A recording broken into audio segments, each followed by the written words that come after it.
I said that if I had the choice to portray any character in the DC universe, I would still choose John.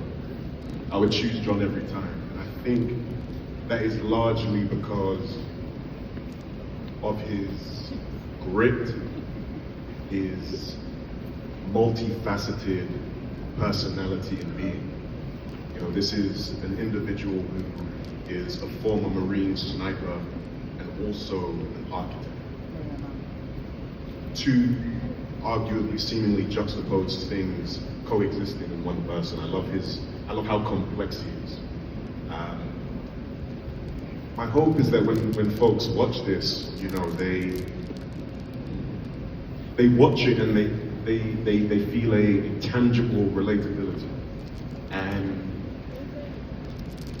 they leave with the thought of, if I can just figure out where to put in my Green Lantern application, and if I can just prove that I'm fearless, I can be rocking with those folks up there too. You know, these guys, you know, John wasn't born with the superpowers that some of his contemporaries and other heroes are born with. It's just hard. You know what I mean? And I think that's one of the things that I love so much about John. Very special character. What was the relatability factor for you? How did you relate to him? I relate to John in a lot of ways. I think for me, his complexity. You know, I'm not one thing. I'm not two-dimensional. I think his complexity. I think something that, most importantly, I loved about John is how much he inspires me. It's just his undeniable courage and ambition and grit is something that I aspire to greatly. He's a very inspirational character. I would think you guys, because they are such different people, Digging at me, then all of a sudden we're doing long, hot days out on the asphalt, walking down the road, getting giddy and having fun, and we just started playing. And once we started playing with the characters, and I think the writing is so wonderful.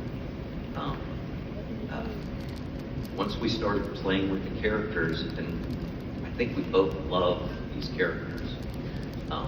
I as well. I love this guy, and he's just a fun guy. On top of it, he's a bit of an idiot and an asshole, and so I sort of relate to that. And so I was in halfway right there, but it just turned into a great thing. And I remember one day in particular where I was jabbing Aaron about something, about wisdom or something. You know, I know more about you, and we're playing out the characters, role playing in the car on the day we're shooting.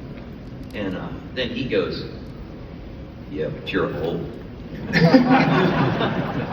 Like SOB. And that's when it really started. We started like finding things to really get in there, and we just had so much. And that was like day 3 of 120.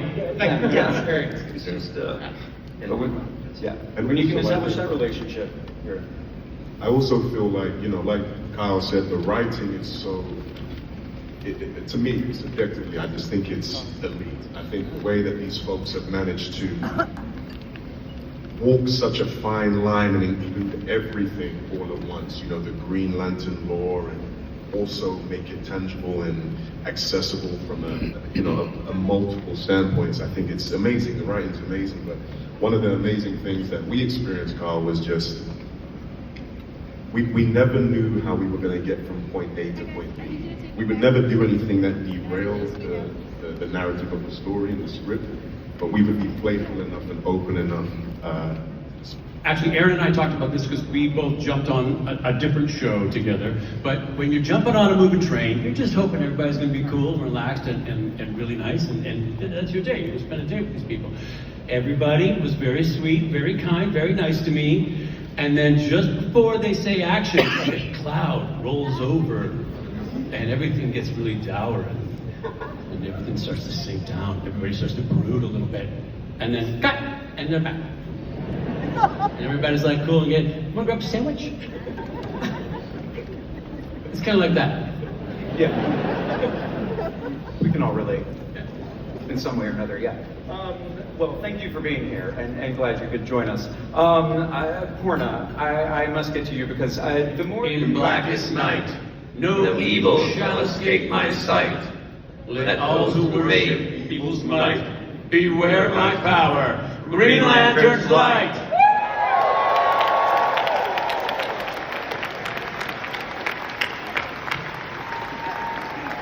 There you go. I need your thoughts on lanterns. It's gonna be peak. Right? It's gonna be peak.